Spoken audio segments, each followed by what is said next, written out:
Have you been struggling with your split step and also knowing how to take the very first step after your split step? Well, if that's your case, then you are in the right place, because we are going to talk about the very first steps taken after your split step so that you can get the most out of your footwork and position yourself well for the shot. Today I'm just going to show you a few exercise moves that you can do to better instill the habits of the split step and the first step taken while you are swinging a shot. I'll be going through all the moves, whether you're hitting a close stance forward step or an open stance side step, or even stepping backwards for the shot on both sides. The exercise moves I'm about to show you directly correlate with day 1 of the SkipFit series workout program. It is a jump rope workout program that you can do at home. You don't even need a court, and all you need really is your jump rope. So if you're looking for a really good workout to do with these moves, then please go to the link in the bio so that you can find that workout and join all the community that's doing it with you. So the first move I'm going to show you that directly correlates with instilling the habit of the split step is a jump rope move. And so I'm going to ask you to get your jump rope. This is the only time you will need the jump rope. But I want to make sure that you understand a few things about the split step. Number 1, both feet have to bounce out at the same time. So when you're getting your jump rope, this is just going to help you be more on your toes, and it's also going to help you develop those loose wrists so that when you're actually swinging your racket, you can let the racket head flow instead of feeling tight in your forearms. So for the move, you're going to start by doing a regular jump with very loose wrists, as you can see, and close in on my wrists a little bit. And then when you get a rhythm going, you're going to hop out, then back in. So this is called a side straddle, but I call it more just split step jumps. And this is one of the moves you can do to get a really great workout and also establish the split step a little bit better into your routine. Next, I'm going to help you get some glute activation and understanding how the feet turn for each section of where you would actually try to hit the ball.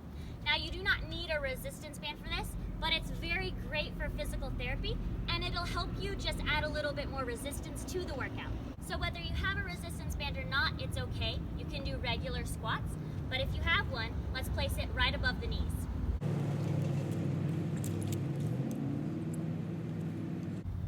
Okay, so this is once again for glute activation, and what you're going to do first is get really low in a squat. Make sure your knees are not going past your toes, and you're spreading your heels out, okay, when you go down. Now let's talk about a closed stance step forward first. You're going to take your whole hip and side body and turn and step forward. So now, instead of facing forward, I am now facing to the side and still low in my squat. And then recovering back. This is like a closed stance, whether you're doing forehand or backhand. You want to kind of step forward at least a 45-degree angle. So forward versus stepping in, and you're really just turning your whole side perpendicular to wherever you're facing, okay? So this is what the forward step or closed stance looks like. Next, we'll go over what open stance looks like, and you're still gonna get into a really nice squat, but then you're going to turn your toes completely to the side and step in a low lunge, okay? So notice the same thing, my knee doesn't go past my toes and I'm getting low. Then you recover back for another squat. So this helps you get a little bit more developed in the first step taken for an open stance. Same thing on the other side. Here, the toes turn, and you can do a little tiny adjustment step if needed, right? Just to position yourself a little bit better.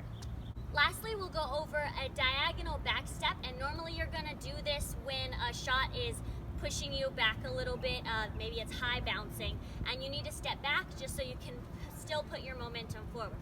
So you're gonna do a really awesome squat here, and then let's go back. Let's say I'm getting a forehand. I'm going to first take my left foot, it might look right to you, but it's my left, and get in the middle just so I can step back at about a 45-degree angle, and then also get low. Same thing for my backhand side. I squat, I turn the toes a little bit so that I can step back in a secure way.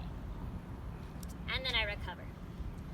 So just doing all those steps is going to help you get that first step and know how to kind of position your footing when you're doing a closed stance, open stance, or a step back. So as you're doing these squats, just remember, keep a nice widened stance because you're gonna want to have a wide stance when you actually hit the ball. And also just remember to engage the glutes. This is really honestly just gonna help you get into a habit of getting low for your shots, which you'll find will help you become more consistent and just get a lot more drive and power. So the next thing you're gonna do is grab your racket.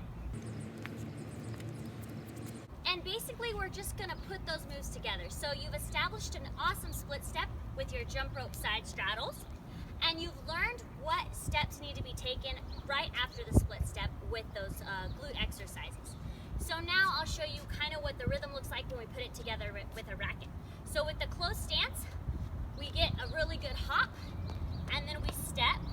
We keep the step engaged while we swing, and when the swing starts coming back over our shoulder, we can push back off and get back into an awesome split step. So really fast, it will kind of look like this. Split, step, swing, recover. Split, step, swing, recover. Other side, split, step, swing, recover. Split, step, swing, recover. Same thing applies when we do the open stance, okay? So it'll look like this. Split, turn the feet out, swing, and then you use that momentum to kind of push you back into that split step and ready position. And then on the backhand side, split, turn. You might get a couple steps with that extra little turn of the feet there, okay? And then lastly, stepping backwards, same type of thing. We want to make sure we split, step back, we're loaded, we swing, and we use that swing's momentum to carry us back into ready position. So hop, back, and recover, hop, back, and recover. So after putting all that together, you should have a really great grasp on the split step and how to position your feet when you're taking those very first steps to position yourself for a shot. Now I know when we swung at the ball, we were pretending that we only really needed to take one step. Of course it gets a lot more advanced, but you got to get this before you can move on. So I hope you enjoyed these moves. Please let me know what you thought about them in the comments. I think I did a pretty good job on explanation, but if you have any extra questions, please ask them below.